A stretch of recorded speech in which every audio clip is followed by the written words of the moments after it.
अब देखो मैं आगे यहाँ समझाता हूँ।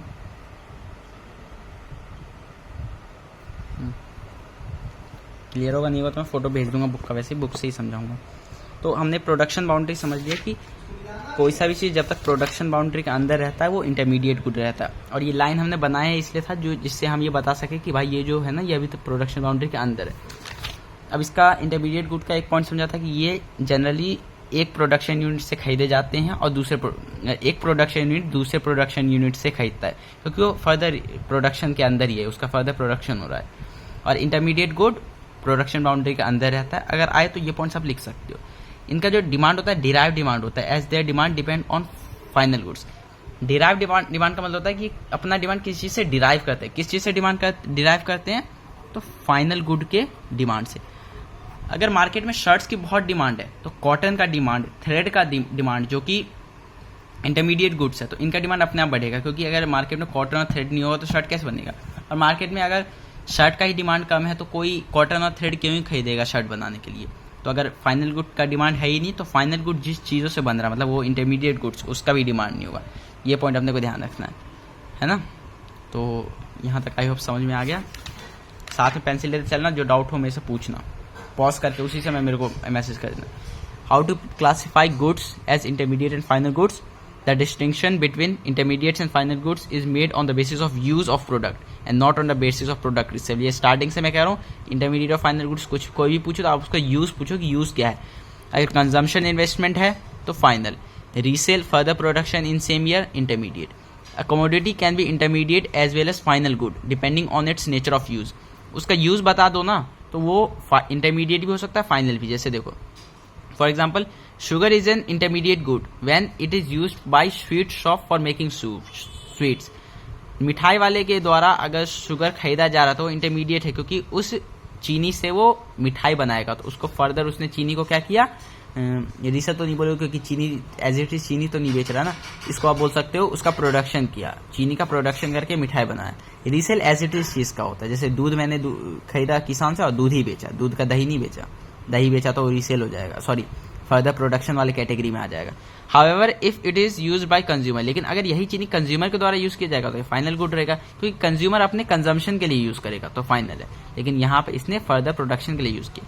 सिमिलरली मिल्क इंटरमीडिएट गुड है कब, जब इसने डेयरी शॉप के लिए डेयरी शॉप को ने खरीदा मिल्क को, डेयरी शॉप ने मिल्क को खरीदा तो ये इंटरमीडिएट गुड है, क्योंकि इसने रीसेल के लिए खरीदा। और हमें पता है चाहे वो रीसेल चाहे वो फर्दर प्रोडक्शन है वो इंटरमीडिएट गुड्स, ये दो चीज। तो ऊपर खरीदा था वो खरीदा था फर्दर प्रोडक्शन, लेकिन इंटरमीडिएट है। यहाँ फर्दर प्रोडक्शन नहीं हो रहा लेकिन रीसेल हो रहा है। दूध डेयरी वाले ने खरीदा और दूध ही बेच दिया तो सेम चीज बेचा ना, लेकिन रीसेल है। However it becomes a final good, ये फाइनल गुड बन जाएगा जब ये हाउस होल्ड खरीदेगा, घर वाले खरीदेंगे तो अपने लिए खरीद रहे हैं। नेशनल इनकम इंक्लूड्स ओनली, हाँ ये आएगा question.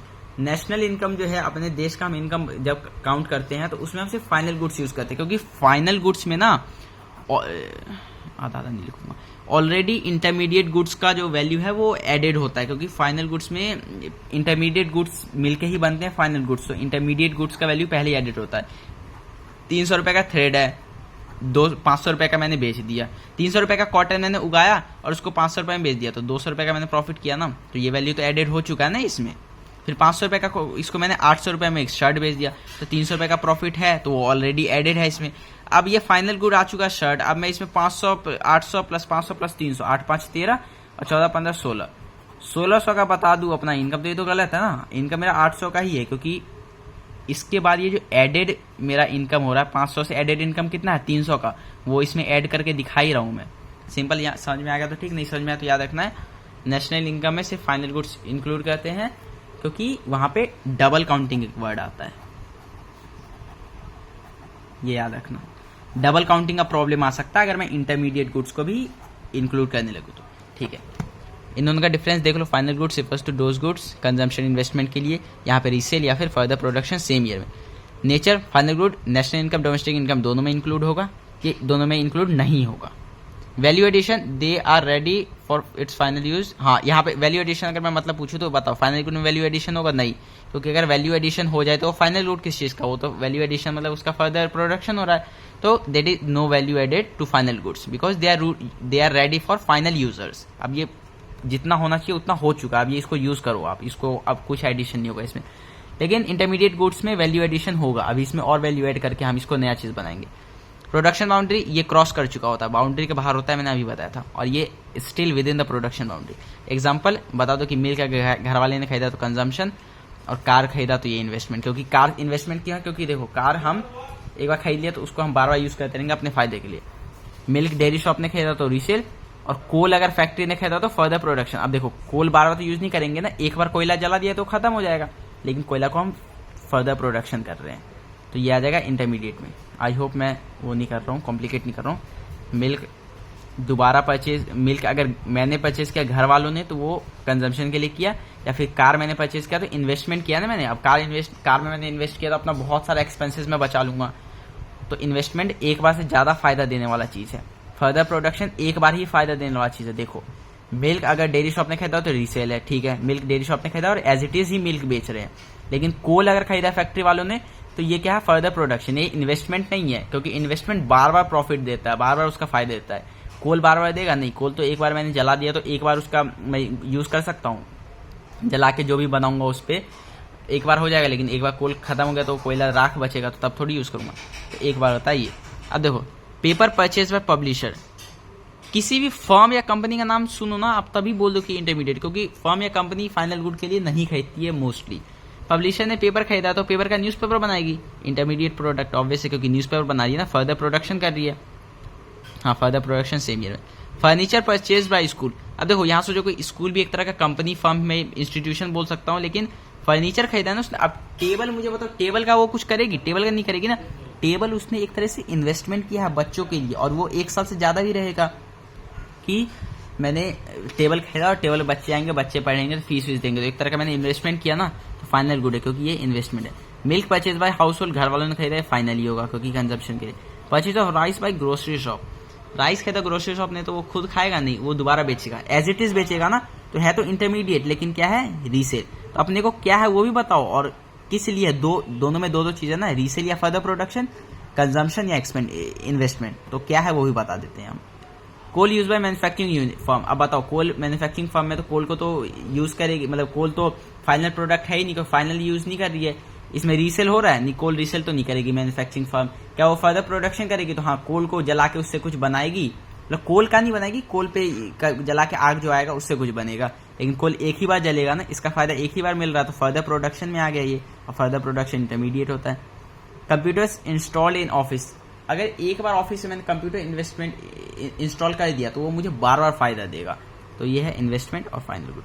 Coal use by consumer household, अब घर वालों ने कोल खरीद लिया ना तो ऑब्वियस है फाइनल है, ठीक है। यहाँ पे देखो कंज्यूमर हाउस होल्ड, आपको चीख के बता रही है कंज्यूमर हाउस होल्ड है, तो यहाँ पे ज्यादा आपको सोचना नहीं है, और यहाँ पे मैन्युफैक्चरिंग फर्म है। अब ये कुछ आप करो, वैसे मैं हर बता सकता हूँ, आपको कोई दिक्कत नहीं है, लेकिन वीडियो लंबा होने का मुझसे फर्क नहीं पड़ता, लेकिन मैं चाहता हूँ आप प्रैक्टिस करो, मुझे बस वो लिख लेना कि इसमें डाउट हुआ था, इसमें डाउट हुआ था, फिर ये समझ नहीं है वो लिख लेना। अब देखो हमने पढ़ लिया ना, गुड्स 2 तरीके के होते हैं, फाइनल और इंटरमीडिएट। अब फाइनल गुड्स भी 2 तरीके होते हैं, क्लासिफिकेशन ऑफ फाइनल गुड्स, ये होते हैं कंजम्पशन गुड्स और कैपिटल गुड्स। अब कंजम्पशन गुड्स कौन से होते हैं? Consumption goods refers to those goods which satisfy the wants of consumer directly. Consumption नाम समझ में आ रहा है कि ये कंजम्पशन के लिए लिया गया है, तो ये हमारे कंज्यूमर के वांट्स को डायरेक्टली सेटिस्फाई करता है, मतलब जो डायरेक्टली घर वाले खरीद रहे होंगे, इसमें वो सारी चीजें होंगी, जैसे bread butter, shirt pant, television, furniture, ये सारे डायरेक्टली हम खरीद रहे हैं, घर वाले खरीद रहे हैं, तो इसमें हमें डायरेक्टली इसका हमें जो है कहा गया सेटिस्फाई हो रहा है, हमारे वांट्स को सेटिस्फाई कर रहा है डायरेक्टली, कंज्यूमर के वांट्स को, मतलब मैं कंज्यूमर हूं तो अपना एग्जांपल ले रहा हूं। अब इसमें ये जो कंजम्पशन गुड्स होते हैं 4 तरीके के होते हैं। ड्यूरेबल, जो कि लंबे समय तक चल सके, विद अगेन एंड अगेन, ये फोटो भेज दूंगा पढ़ लेना, इसमें कुछ नहीं है। Durable, semi durable, non durable service, पहला ड्यूरेबल तो उसके बाद आधा ड्यूरेबल, उसके बाद ड्यूरेबल है ही नहीं, और चौथा services. Semi durable which can एक लिमिटेड टाइम के लिए, ठीक है, यहाँ पे टाइम भी हल्का याद कर लोगे तो 1 साल के लिए, यहाँ पे आप 4-5 साल लिख सकते हो। अच्छा यहाँ पे टाइम नहीं दिया ना तो अगेन एंड अगेन लिख लिया बस। सेमी ड्यूरेबल जो कि एक लिमिटेड टाइम के लिए यूज कर सकते हैं, जैसे अप्रॉक्स 1 साल। अब इसमें एग्जांपल भी आ सकते हैं, जैसे मशीन है, टेलीविजन है, रेफ्रिजरेटर है, तो बहुत सालों के लिए चलेगा, लेकिन क्रॉकरी है, शूज है, क्लॉथ्स है, तो ये 1 साल के लिए हम अप्रॉक्स मानते हैं। नॉन ड्यूरेबल जो चलेगा ही नहीं, सिंगल एक्ट ऑफ कंज्यूमशन के लिए, तो इसमें क्या milk, bread, food grains, paper, ये सिंगल एक्ट के लिए होता है, बार बार तो नहीं यूज कर सकता। और सर्विसेज जो कि सर्विसेज है, गुड्स नहीं है, जैसे service of teacher, doctor, bank, तो सर्विस दे रहे हैं ना, तो ये आते हैं कंजम्पशन गुड के चौथे टाइप में। ठीक है, याद करने वाला है durable, semi durable, non durable, service, और ये है किसके, कंजम्पशन गुड के, जो कि एक फाइनल गुड का एक टाइप है। दूसरा टाइप है कैपिटल गुड। अब इसमें इन्वेस्टमेंट वाला होगा मेरे ख्याल से। Capital good are those final goods which help in production of other goods and services. देखो मैंने बोला था ना कि फाइनल गुड के दो पहचान है, या तो वो कंजम्पशन के लिए लिया गया है या इन्वेस्टमेंट के लिए।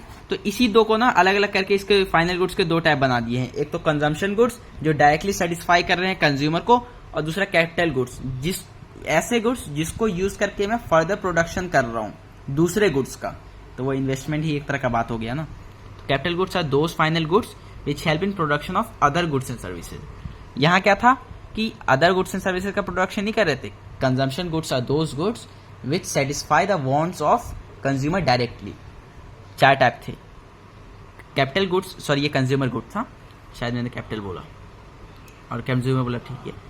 Capital goods are those final goods, capital goods मेरे वो फाइनल गुड, हाँ कैपिटल गुड्स मेरे वो फाइनल गुड्स हैं which help in production of other units, other goods and services. ठीक है, फर्दर प्रोडक्शन क्यों, क्योंकि मैं उसी चीज का प्रोडक्शन नहीं कर रहा हूं अपने इंटरमीडिएट गुड्स की तरह, उस चीज को यूज करके बाकियों का प्रोडक्शन कर रहा हूं, है ना। तो help in production of other goods and services, जैसे मैंने प्लांट, मशीनरी, इक्विपमेंट, कुछ मशीन बैठा लिया, कुछ इक्विपमेंट लगा लिया, कुछ फैक्ट्री में प्लांट बैठा लिया, तो उसको यूज करके मैं बार बार बहुत सारे गुड्स एंड सर्विसेज बनाऊंगा, उसको यूज करके with the help of which help in production of other goods and services. ठीक है, some points about capital goods ये पढ़ लेना, they are use in future. हाँ, expected lifetime of 7 years होता है, मतलब मशीन भी होता है 5 साल चलेगा, 10 साल चलेगा वैसे। They do not lose identity in production. They do not lose their identity in production process. मतलब वो प्रोडक्शन प्रोसेस में अपनी आइडेंटिटी नहीं खोते। जैसे चीनी था, चीनी को यूज करके मैंने मिठाई बना दिया, तो उसने अपना आइडेंटिटी खो दिया ना, क्योंकि मिठाई बनने के बाद चीनी रहा ही नहीं, वो मिठाई में मिल गया। दे डू नॉट मर्ज। लेकिन ये किसकी बात कर रहा हूँ, ये मैं बात कर रहा हूँ कैपिटल गुड की। लेकिन इंटरमीडिएट गुड का बताओ तो दे गेट मर्ज्ड, वो मर्ज हो जाते हैं। चीनी मर्ज हो गया था ना मिठाई में, लेकिन और यही पहचान है, वो प्रोडक्शन प्रोसेस में अपनी आइडेंटिटी खो देते हैं इंटरमीडिएट। लेकिन फाइनल वाले जो है ना, जो कि इन्वेस्टमेंट के लिए यूज किया जाता है, जिसको यहाँ पे मैं कैपिटल गुड्स के अंदर पढ़ रहा हूँ, ये अपना आइडेंटिटी नहीं खोते हैं। जैसे मशीन है तो मशीन का मैं 12 कपड़े बना रहा हूँ, तो मशीन थोड़ी बिगड़ जाएगी, मतलब मशीन थोड़ी चेंज हो जाएगा कि मशीन भी कपड़ा बन जाएगा। मशीन ही रहेगा, तो वो मर्ज नहीं होता है प्रोडक्शन प्रोसेस में। हाँ, रिपेयर या फिर रिप्लेसमेंट चाहिए होता है एक टाइम पे, क्योंकि वो डिप्रिशिएट हो जाता है over a period of time. हाँ, तो उसको रिपेयर चाहिए या फिर रिप्लेसमेंट चाहिए, क्योंकि कोई भी गुड जो है वो अगर एक लाइफ स्पैन के साथ आ रहा है ना, तो उसका डेप्रिसिएशन होगा एक पर्टिकुलर फेज ऑफ टाइम के बाद। दे हैव डिमांड, यही 2-3 स्टार्टिंग याद कर लोगे तो कोई दिक्कत नहीं है। डिराइव डिमांड होता है क्योंकि उनका डिमांड गुड्स के डिमांड पे इंक्लूड होता है, क्योंकि कैपिटल गुड्स से क्या हो रहा है, फाइनल गुड्स, कैपिटल गुड्स वो फाइनल गुड्स हैं जिसके हेल्प से हम दूसरे गुड्स का प्रोडक्शन करते हैं। तो अगर जिन गुड्स का प्रोडक्शन कर रहे हैं उसका ही डिमांड नहीं है, तो इनका भी डिमांड नहीं होगा। अगर कपड़े का डिमांड नहीं है मार्केट में, तो कपड़े बनाने वाली मशीन का डिमांड होगा, नहीं होगा। और कपड़े का बहुत डिमांड चल रहा है, कपड़ा फाइनल गुड है, उनका डिमांड बहुत चल रहा है, तो उसकी मशीन का भी बहुत डिमांड होगा, तो इसका डिराइव डिमांड होता है। और डिराइव डिमांड और capital good are durable, use consumer good for house hold.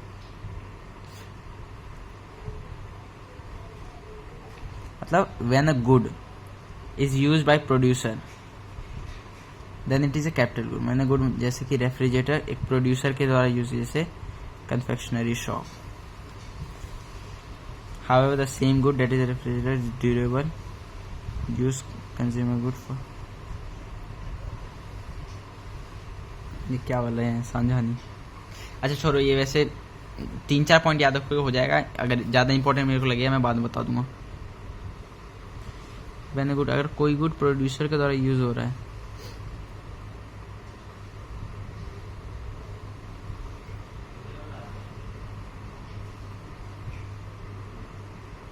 अच्छा छोड़ो, इसको छोड़ो। All producers good are not capital good.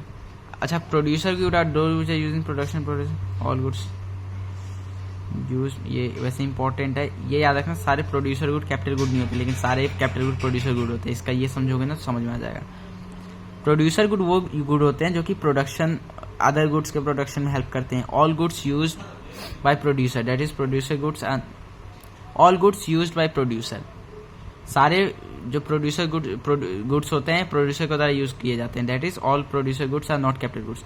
Producer goods include two types of good, इसी समझ में आ जाएगा। देखो, प्रोड्यूसर गुड जो है ना, ये दो टाइप के गुड को इंक्लूड करता है। सिंगल यूज प्रोड्यूसर गुड, ऐसे प्रोड्यूसर गुड जो कि सिंगल यूज होते हैं, जैसे कोल, वुड।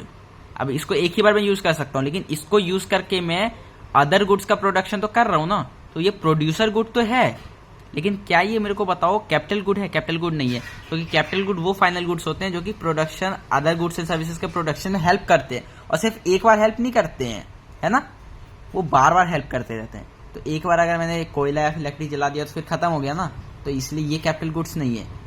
और कैपिटल गुड क्या होता है? इट इंक्लूड्स फिक्स्ड एसेट, ये फिक्स्ड एसेट होते हैं, देखो यहाँ लिखा भी है, which is repeatedly use in production, जो बार बार यूज होते रहते हैं, वो कैपिटल गुड है। और ये दोनों ही आते हैं प्रोड्यूसर गुड में, लेकिन अगर कैपिटल गुड का बात करूं तो कैपिटल गुड में तो सिर्फ ये आता है ना, ऊपर वाला तो आता ही नहीं है। जैसे प्रोड्यूसर गुड का बात करूं तो इसमें सिंगल यूज वाले भी आएंगे, जिसको एक टाइम ही यूज कर रहा हूं मैं दूसरे गुड्स और सर्विसेज के प्रोडक्शन में, और बार बार यूज कर रहा हूं वो भी आ रहा है, तो ये दोनों आते हैं प्रोड्यूसर गुड में। लेकिन कैपिटल गुड में तो जो बार बार यूज कर रहा हूं वही आता है ना, ये तो नहीं आता ना। तो सारे कैपिटल गुड प्रोड्यूसर गुड हैं, क्योंकि सारे कैपिटल गुड ये होते हैं और ये तो प्रोड्यूसर गुड होते हैं। लेकिन सारे प्रोड्यूसर गुड कैपिटल गुड नहीं होंगे, क्योंकि जो प्रोड्यूसर गुड ये वाला होगा ये तो होगा कैपिटल गुड, लेकिन जो प्रोड्यूसर गुड ये वाला होगा सिंगल यूज वाला, वो तो कैपिटल गुड नहीं होगा ना। ठीक है, या मेरे को लग रहा है ज्यादा कॉम्प्लिकेट ना करूं, इसलिए मैं कॉल पे पढ़ना ज्यादा प्रेफर करता हूँ। अभी बता दो एग्जाम है ना, इसलिए मैं सोचा मैंने बना लूँ।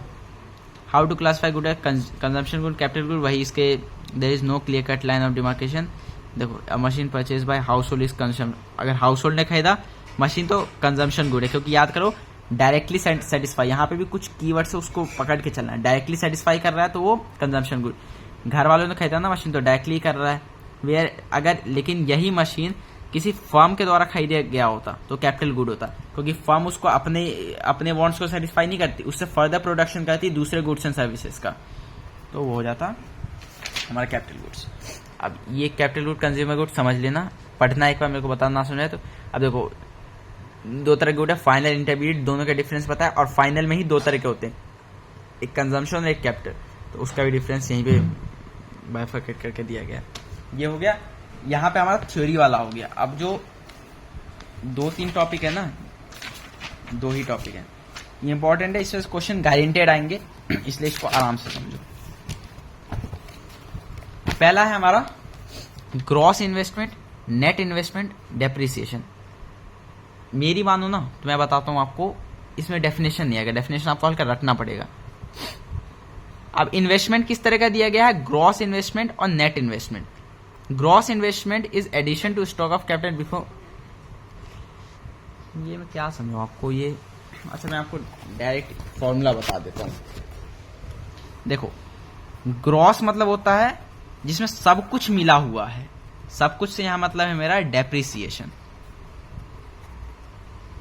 इन्वेस्टमेंट में डेप्रिसिएशन का ही बात करूंगा मैं, क्योंकि इन्वेस्टमेंट मैंने बोला था ना कि अगर मैं कुछ इन्वेस्टमेंट कर रहा हूं, investment generally plants, machinery, equipments में होता है, और कुछ भी अगर एक लाइफ स्पेन के साथ, कुछ भी अगर प्लांट मशीनरी लेता हूं तो उसका एक लाइफ स्पेन आता है, और जो लाइफ स्पेन के साथ आता है उसको डेप्रिशिएट होता ही है, क्योंकि तभी तो लाइफ स्पेन है ना। एक मैंने फ्रिज खरीदा, उस फ्रिज का एवरेज लाइफ स्पेन है 10 साल, मतलब 10 साल बाद वो धीरे धीरे खराब होने लगे, तो वही धीरे धीरे ग्रेजुअल गियर एंड टीयर को ही बोलते हैं डेप्रिसिएशन।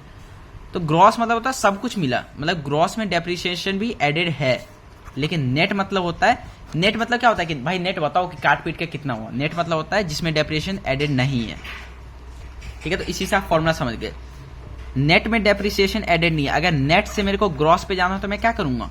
डेप्रिसिएशन ऐड कर दूंगा, क्योंकि मैंने क्या कहा, ग्रॉस मतलब पूरा, ग्रॉस इसका ग्रॉस वैल्यू क्या है, पूरा वैल्यू क्या है। नेट वैल्यू मतलब क्या है, नेट बताओ मेरे को। नेट का मतलब ऐसे होता है कि नेट मतलब होता है कि जितने भी उसमें अलाउंस है ना, यहाँ पे अलाउंस क्या है, डेप्रिसिएशन का ही अलाउंस है, क्योंकि इन्वेस्टमेंट मैंने बताया जब भी इन्वेस्टमेंट करते हो तो जनरली मशीन में करते हो और मशीन एक डेप्रिशिएट होती है, तो इसलिए डेप्रिशिएशन ऐसे याद रखो।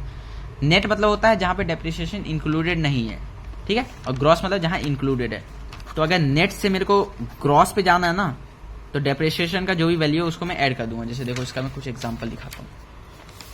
यहाँ पे देखो ये भी लिखा है, अगर नेट से ग्रॉस पे गया हूं मैं, तीर देखो, तो डेप्रिशिएशन ऐड किया है।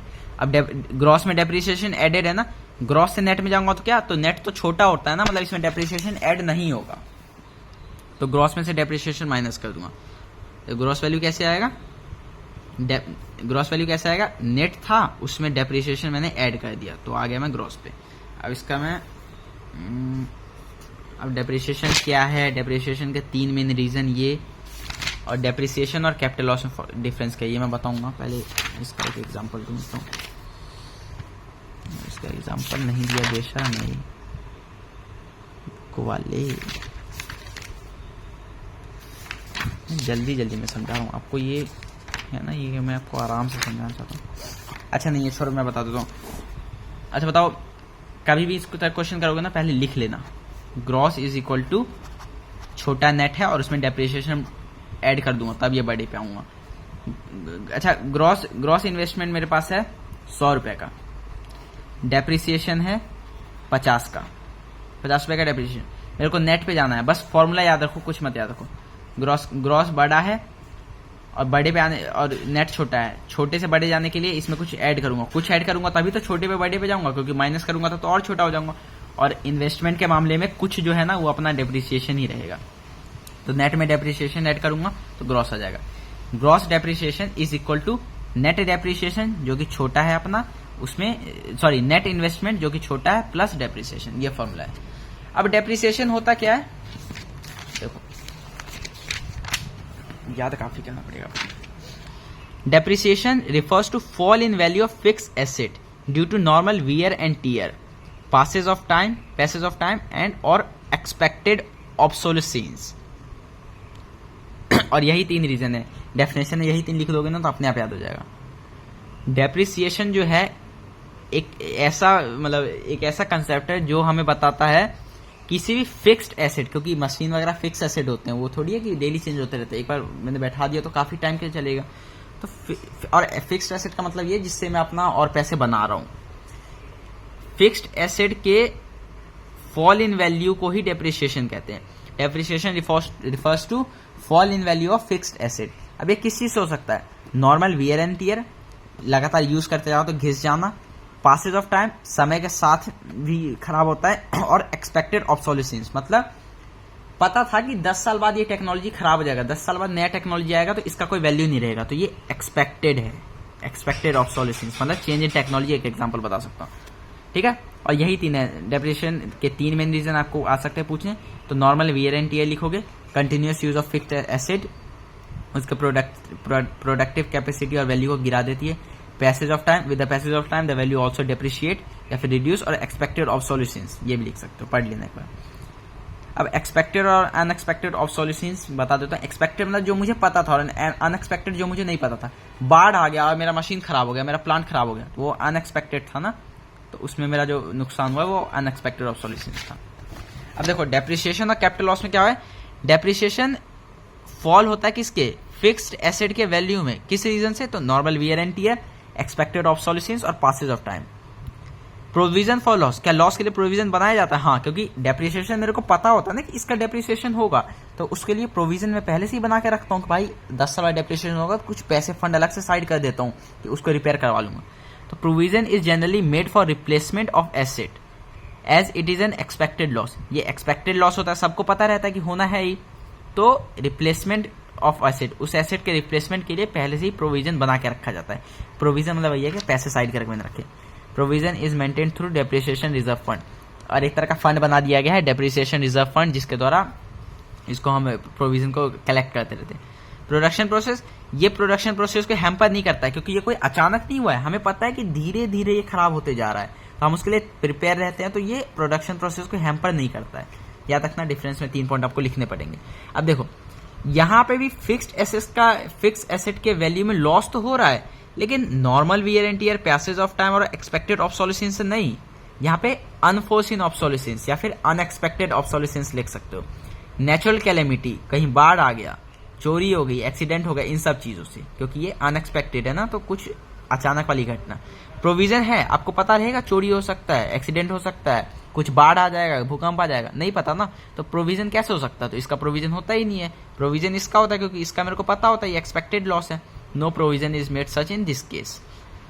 प्रोडक्शन प्रोसेस को हैम्पर करेगा। अच्छा, डेप्रिसिएशन तो मेरे को पता था कि ये होना है, तो मैं उसके लिए प्रिपेयर हूं, तो ये प्रोडक्शन प्रोसेस को हैम्पर नहीं करता है। ये करेगा क्योंकि ये तो मेरे को नहीं पता है ना, ये तो अनएक्सपेक्टेड है, तो ये डिफरेंस होता है। अब देखो, ये जैसे मैंने यहाँ बताया ना, इन्वेस्टमेंट के प्रोसेस में जो मेरा कुछ था कि कुछ ऐड माइनस करना है, वो क्या था? डेप्रिसिएशन। इतना ही चीज आपको याद करना है, बाकी इतना आपको मैंने बता दिया। नेट मतलब होता है कि नेट पीट काट के, ऐसे बोलने में रखोगे ना तो याद हो जाएगा। नेट मतलब होता है पूरा काट पीट का मतलब उसको छोटा किया हुआ है। ग्रॉस मतलब सब मिला के, तो ग्रॉस बड़ा है ना, तो छोटे से बड़े में जाने के लिए कुछ मेरे को ऐड करना पड़ेगा। तो आपकी हाइट 5 फुट 5 इंच है, मेरी हाइट 5 फुट 60 इंच है, तो आपकी हाइट में कुछ ऐड करूंगा तभी मेरे तक पहुंचोगे ना, तो कुछ क्या है? 2 इंच। तो वैसे यहाँ पे कुछ क्या है? तो इन्वेस्टमेंट वाले किस्से में होता है डेप्रिसिएशन। सेम चीज इसमें आएगा इनडायरेक्ट टैक्स में, मैं बताता हूं आपको। अब टैक्स भी होता है ना, टैक्स जैसे वहां पे इन्वेस्टमेंट था तो 2 तरीके का इन्वेस्टमेंट हमने पढ़ा ना, ग्रॉस और नेट। तो ग्रॉस बड़ा था, नेट छोटा था, छोटे में बड़े जाने के लिए कुछ ऐड करना है, तो यहाँ का कुछ डेप्रिसिएशन था। अब दूसरा टैक्स है, तो टैक्स भी 2 तरीके के हैं, इनडायरेक्ट है ना, हाँ इनडायरेक्ट, और यहां पे भी एक नेट इनडायरेक्ट है, ठीक है। एक सेकंड, इनडायरेक्ट और नेट इनडायरेक्ट, हाँ सही बात है। मैं एक सेकंड देख लूं, 1 मिनट रुक जाना, 1 मिनट। नहीं, ये प्लस माइनस वाला दूसरा चीज है, वो मार्केट वैल्यू फैक्टर कॉस्ट में वो बता दूंगा।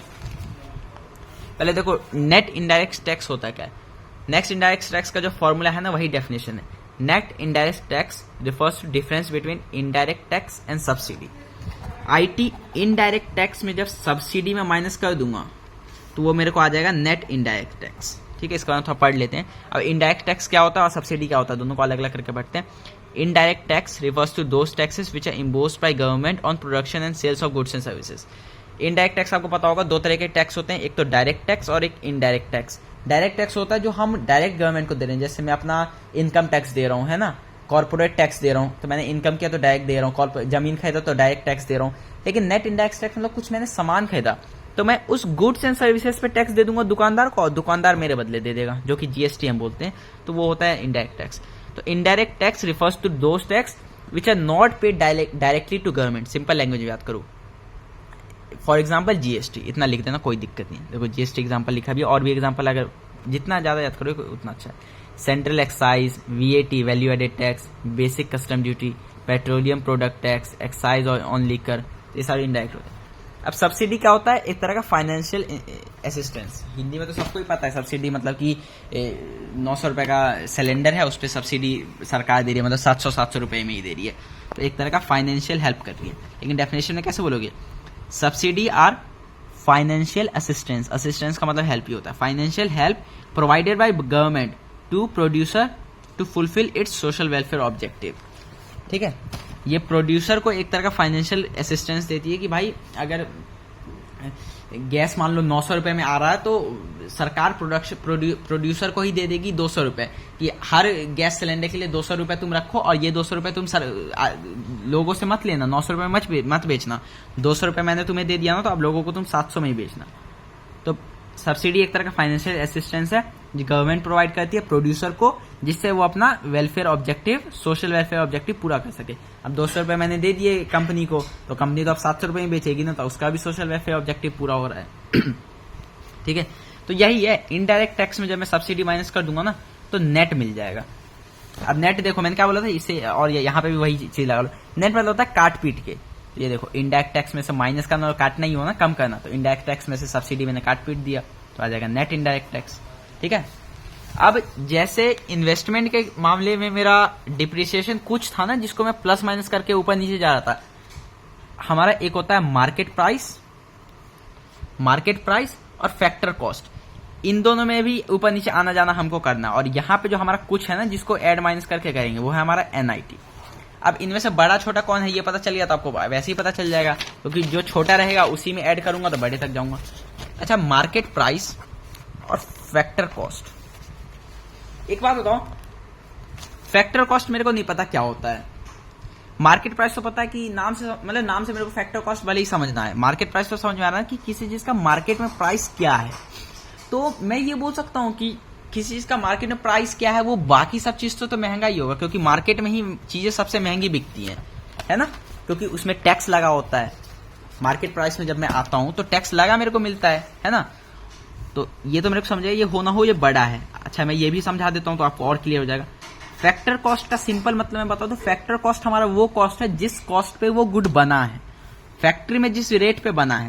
तो फैक्ट्री में अगर 100 रुपए में बना है तो मार्केट में ऑब्वियस है कि 100 से ज्यादा ही मिलेगा, 120 150 मिलेगा, क्योंकि एक तो फैक्ट्री में बना है तो हल्का महंगा करके मार्केट में मैं सप्लाई करूंगा, और मार्केट में सप्लाई करूंगा तो वहां पे टैक्स भी ऐड हो जाएगा, तभी तो कंज्यूमर खरीदेगा। तो कंज्यूमर टैक्स के बाद ही तो खरीदता है, तो मार्केट प्राइस तो ऑब्वियस है ना फैक्टर कॉस्ट से बड़ा रहेगा। ऐसे याद रखना कि मार्केट में कुछ भी चीज है तो मार्केट में तो सबसे ज्यादा महंगा होके ही आता है, तो ये बड़ा ही होगा। महंगा मतलब ज्यादा प्राइस, और ज्यादा मतलब बड़ा होना, क्योंकि पैसे की तो बात चली है। तो मार्केट बड़ा है, फैक्टर कॉस्ट छोटा है।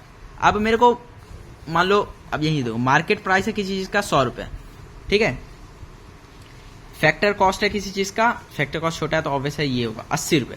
तो यहां से मैंने यहाँ क्या बोला था, बड़े छोटे में आने जाने के लिए क्या है, वहां क्या था, इन्वेस्टमेंट वाले में था डेप्रिसिएशन।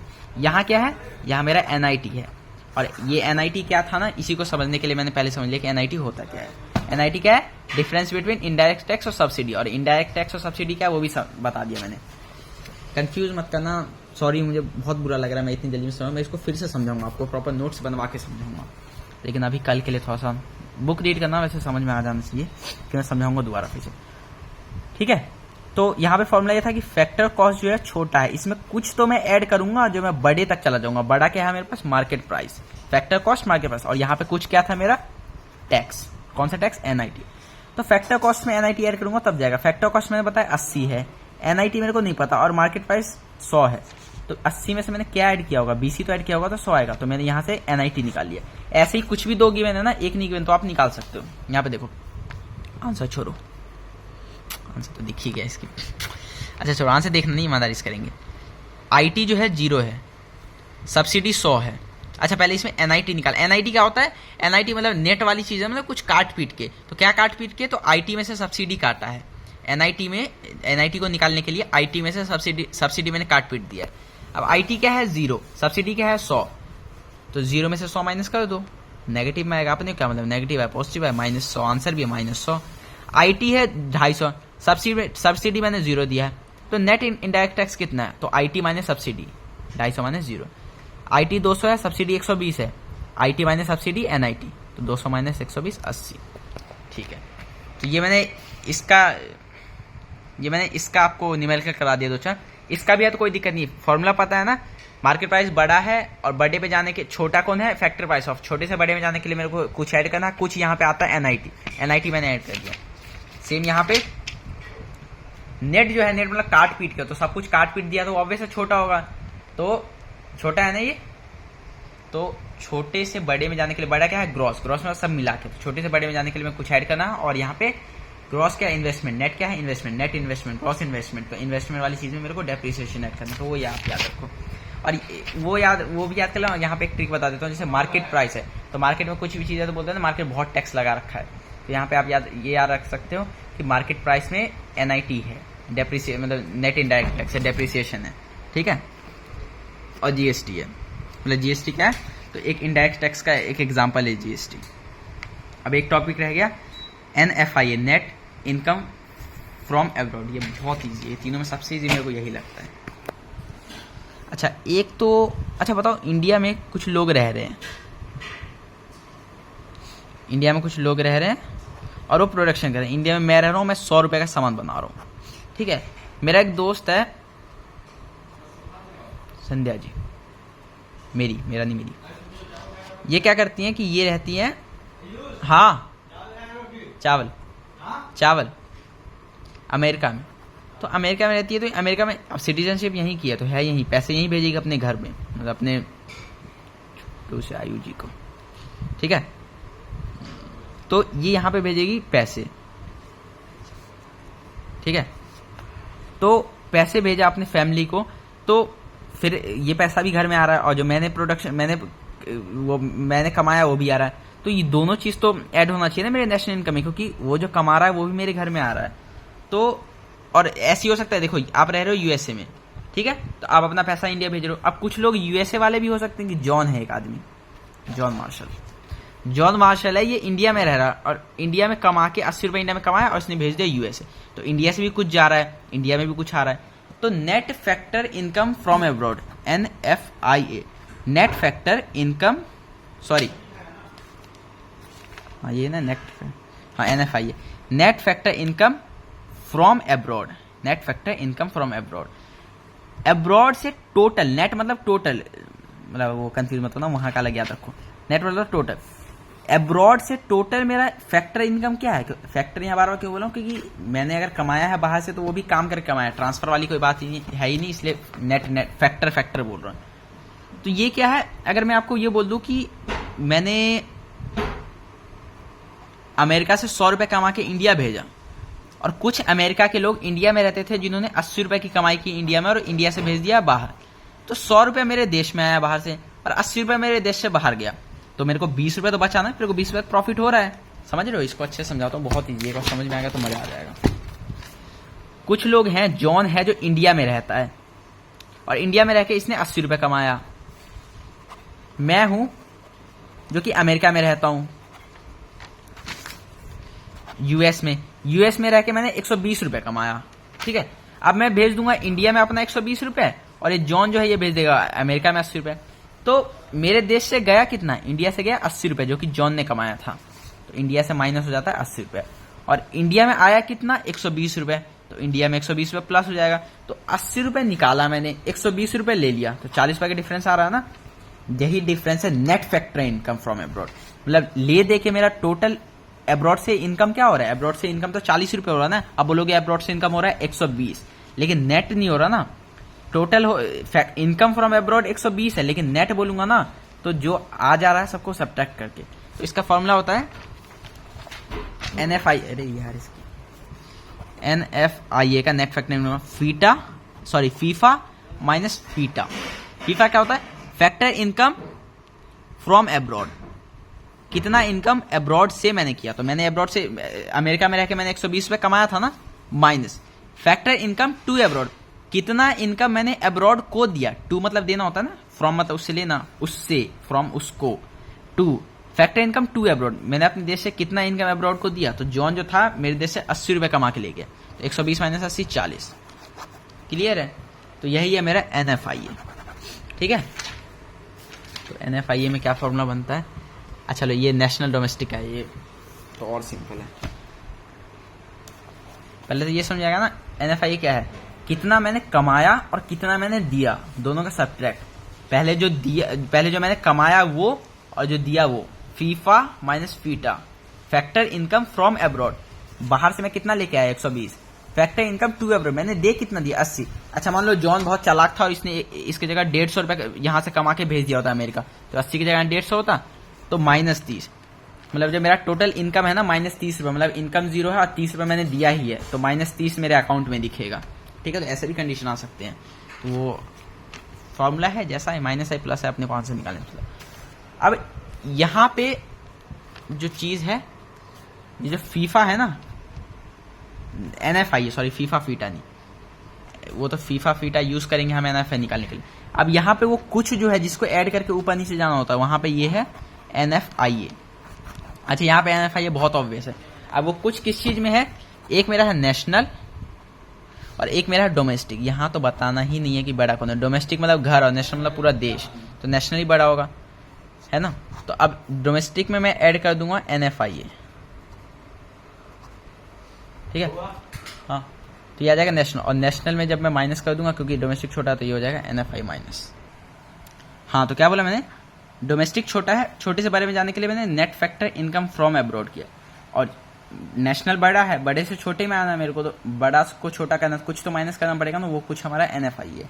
अब इसमें NFI आपको समझना नहीं, देखो तीन कुछ है हमारे पास, एक है NFIA, एक है डेप्रिसिएशन और एक है NIT, नेट इनडायरेक्ट टैक्स। अब दो कुछ तो आपको क्लियर होना चाहिए कि एक जगह था मार्केट प्राइस फैक्टर कॉस्ट, ठीक है, एक जगह है नेशनल डोमेस्टिक, एक जगह था, पहले जगह क्या था, इन्वेस्टमेंट वाला था ना, नेट इन्वेस्टमेंट ग्रॉस इन्वेस्टमेंट। तो इन्वेस्टमेंट वाले में डेप्रिसिएशन याद ना भी रहे तो मैं आपको बता देता हूँ। पहले मार्केट देखो, मार्केट प्राइस फैक्टर कॉस्ट, तो यहाँ मार्केट समझते ही आपको याद आना चाहिए मार्केट में टैक्स वैक्स तो कुछ होगा मार्केट में, तो आप नेट इनडायरेक्ट टैक्स, तीन कुछ में से एक कुछ निकल गया नेट इनडायरेक्ट टैक्स, तो वो वहां पे यूज कर लूंगा। नेशनल डोमेस्टिक में फीफा, ये NFIA क्यों यूज होता है इसका मैं बताता हूँ। देखो NFIA क्या है, NFIA मेरा टोटल इनकम है, net factor income from abroad. अच्छा, डोमेस्टिक इनकम क्या होता है, डोमेस्टिक इनकम वो होता है जो मैं अपने घर में कमा रहा हूँ, अपने घर में मैंने प्रोडक्शन किया उसको कमाया। नेशनल इनकम क्या होता है, जो इनकम मैं घर में कमा रहा हूं, मैं ऑब्वियस बताऊंगा, मतलब बेसिक बता रहा हूं कि जो इनकम मैं घर में कमा रहा हूं और जो बाहर से भी कमाई हो रही है मेरे देश की उसको भी जोड़ दूं तो वो हो जाएगा मेरा नेशनल, टोटल इनकम मेरे देश का। तो बाहर से जो कमाई हो रहा है उसको तो NFIA ही कहते हैं ना, net income factor, net factor income from abroad. बाहर से मैंने क्या कमा के लाया, इसका फॉर्मूला है फीफा माइनस फीटा, मतलब जो मैंने कमाया और जो मैंने दिया इसका डिफरेंस। तो NFIA है जो मैंने बाहर से कमा के लाया हूं, तो ये तो ऑब्वियस मतलब समझ रहे हो ना मैं क्या कहना चाह रहा हूँ कि डोमेस्टिक में जब मैं NFIA ऐड कर दूंगा तो आ जाएगा नेशनल पे। डोमेस्टिक मेरे घर की कमाई, NFIA बाहर की कमाई, घर की कमाई में बाहर की कमाई ऐड करूंगा तो आ जाएगा नेशनल का। और एक बचा है इन्वेस्टमेंट वाला और एक ही मेरा कुछ बचा है वो है डेप्रिसिएशन कुछ, ठीक है, कुछ मतलब समझ रहे हो ना, तो एक ही कुछ बचा तो वो है डेप्रिसिएशन। तो इन्वेस्टमेंट वाले में नेट इन्वेस्टमेंट और ग्रॉस इन्वेस्टमेंट में वो कुछ जो है जिसको ऐड माइनस करके ऊपर नीचे जाऊंगा वो हो गया डेप्रिसिएशन। और ये भी याद रख सकते हो इन्वेस्टमेंट मतलब कुछ मशीन वगैरह में इन्वेस्ट कर रहे हो और मशीन का डेप्रिसिएशन होता है, तो ये था हमारा ये, ठीक है, डेप्रिसिएशन। अब ये अपना, अच्छा हाँ एक और चीज है, NFIA ये जीरो भी हो सकता है, पॉजिटिव भी हो सकता है, नेगेटिव भी हो सकता है। कंडीशन बताता हूँ। NFIA था क्या, फीफा माइनस फीटा, मतलब कितना मैं कमा रहा हूं बाहर से, मैं USA में रहता हूं, मैं बाहर से कितना कमा के ला रहा हूं, और जॉन जो है इंडिया में है तो इंडिया से कितना ले जा रहा है।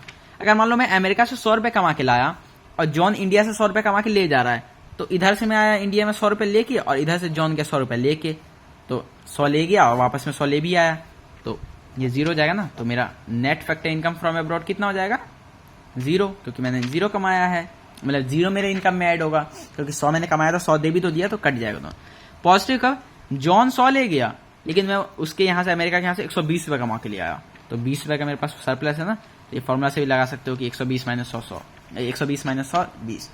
अब नेगेटिव कब होगा, जॉन बहुत चालाक था, वो 120 रुपए ले गया और मैं सिर्फ 100 ही रुपए कमा के ला पाया, 100 माइनस 120 माइनस 20। फॉर्मूला तो याद करना, लिखना, ये एज इट इज टेबल बना के, 3 टेबल है, एक ये और एक ये, 1 2 3 हो जाएगा। बाकी मैंने NFIA का जीरो नेगेटिव पॉजिटिव कंडीशन होता है। NFIA के 3 कंपोनेंट होते हैं, इसको अभी छोड़ दो, रिस्क लेते हैं हल्का सा ना आए, वैसे ज़्यादा सिंपल नहीं है लेकिन इसमें याद करने वाली चीज़ ज़्यादा, जितना मैंने पढ़ा है उतना ही अभी आप कर लो। ये आ गया तो एक बार नज़र मार लेना, बाकी फिलहाल के लिए छोड़ दो। अच्छा देखता हूँ मैं क्या, अच्छा छोड़ो इसको, छोड़ो बाद में देख लेंगे, ठीक है।